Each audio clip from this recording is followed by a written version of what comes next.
So, as you can see, as this leg becomes straight, and I try putting this tension on, it ends up bending at his hip here. And for me to even get any kind of damage in his leg here, I'd have to put his hip at full range of motion, and then it's really like, what's the weakest point? Is it the ankle? Is it the knee? His knee is actually quite safe here. It's probably more, maybe something in here, but for the most part, plus there's a lot of big muscles in here in the hip. So we really want a bend in the knee, and the more of a bend you can get, the better. The more of the bend, the more this pressure is going to go away from his hip and into his knee with these inside ligaments here, what we really want to attack, okay? And like we were saying, when we go to bend this, it really is the heel in space, and you move at the toes. The heel hook is a little bit deceiving, the name of it, because you're not taking the heel and rotating it out. You are keeping the heel in space, taking the toes, which is the end of the lever. Look at this, okay? If you were to look at this shape, you know, the end of the toes is the lever. Only an idiot would think that this is the end of the lever, and you would try moving something from here, okay? So it's not about moving here, okay? So, now when we're here, he puts weight on his foot. Look, I don't need to move the heel now. Now that I have the mechanics down of how I finish this inside heel hook, I just draw myself back, okay, in this position. I don't need to move the heel. I'm behind me, I'm moving with my ribs. I'm moving his feet behind me, okay? Even here, if he's gonna try and pull this out, he really can't. So it's not so much about where my grip is in this position, okay? That's why a lot of times it's just one hand and the other hand is either here or whatnot. But what's up, everybody? Pull Out the Podcast. Matt Browse, my friend Siobhan is going to be the bitch. My friend Morgan is going to show me something. All right, let's go. All right, we're gonna go over a inside heel hook and braking mechanics, and more importantly, how we can do this safely in the gym, okay? How I train every day with inside heel hooks and continue not to injure people. Something we never want to happen. Siobhan, can we go 50-50 here? So we're gonna talk about the 50-50 heel hook and how we establish this. This could be any heel hook, but I'll do it from 50-50. So first off, what we end up wanting to do here is we want to turn his shin bone independent, okay, of his hip, so that it bends in the knee. So first thing is, when I'm doing this move, I want to basically keep his heel in space as I use the end of his foot as a lever, okay? And I'm going to turn his entire shin bone, okay? Another thing in the mechanics of this is that if his leg is straight and I go to bend this, you can see that the hinge joint in his knee doesn't actually bend, okay? It's moving at his hip, which we don't want. As we put a bend into this joint, now when I bend this and I rotate this, his hip doesn't move. His knee takes all the pressure, okay? So this is pretty important when we talk about how we're gonna finish this move. I'm gonna go into my 50-50 here, our outside position. And what I'm gonna do is I collect his heel, and I'm gonna rest my wrist kind of over by his ankle here, almost where his Achilles is. Now look, I'm going to turn in space here so that his foot moves underneath my body, okay? So I'm not taking the heel and kind of ripping it across my body. I'm kind of drawing everything back, okay? Boom.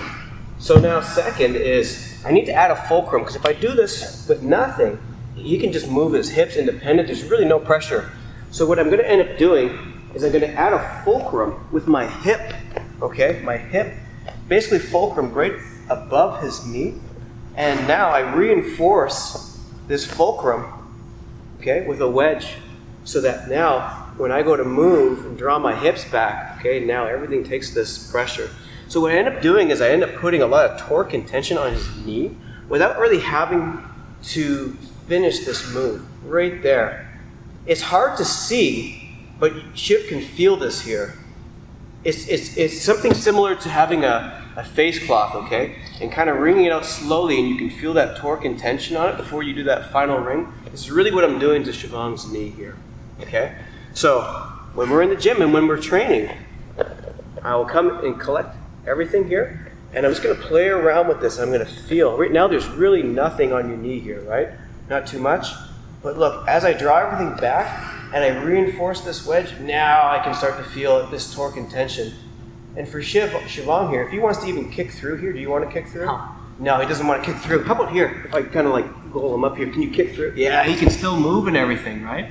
So in the gym, I don't want to have to rely on having no torque and tension and having the option of I'm either going to rip this or he's going to tap because he doesn't know, okay? So we add a little bit of torque and tension here. There it is. And I'm thinking about, a good way to think about this is I'm kind of looking to project my hips 90 degrees from the middle of his shin out. So if it's here, I'm kind of projecting my hips this way. It'd be similar to if you locked out his hand, fist. If I told him to push here, okay, he feels pretty solid here. That's like when I have no torque and tension. But look, if I put a bend, push really hard. Yeah, he doesn't want to. Your body kind of freaks out and says, no, I don't want to do this. So I want you guys to be able to play around with this in the gym. Practice thinking about keeping the heel in space, rotating your body, projecting your hips to create this fulcrum, reinforcing it. You can reinforce this feet to feet. You can come even here if you wanted to. You could finish this. I mean, you could be on the floor. If you're up against the wall, you can be pushing up the wall here. So I want you guys to practice this. Things to avoid in the gym when you're starting this off, because you're going to make mistakes. What we don't want is this to happen, where we both wrap each other's feet. This is garbage. Someone's going to get hurt. This is improper technique. No one learns anything. If you find yourself in here, say you were trying to do this and it just didn't work out, look, just let go or tap if you feel your knee's in danger, or just let go and just adjust the problem, okay? And now protect your feet. I know protecting your feet goes a little bit beyond what we're talking about here, but this is something I really want to avoid. These 50-50 shootouts with no control, leaving my ankle here, this is just hot garbage. Let's avoid this in the gym, okay guys? Second, the one position where if I do add this torque and tension onto his body, and say he does explode out either direction, if he explodes this way, look, I relieve the tension until his knee is safe, deemed safe, and now I expand my body again, reclaiming the torque and tension. And now, I won't finish this any harder than this. This is enough. He taps, thankfully. If he doesn't want to tap here, in the gym, I'll never go any further than this. I'll put a little bit on here. If he doesn't like it, look, I'll just let go. Okay? He gets to live another day until he gets better sensitivity with this heel hook. The other one that is a little bit dangerous is if he turns this way, where now my weight comes over his heel. So if he explodes all the way over here, look, I loosen my hips so that my hips don't fall on his knee.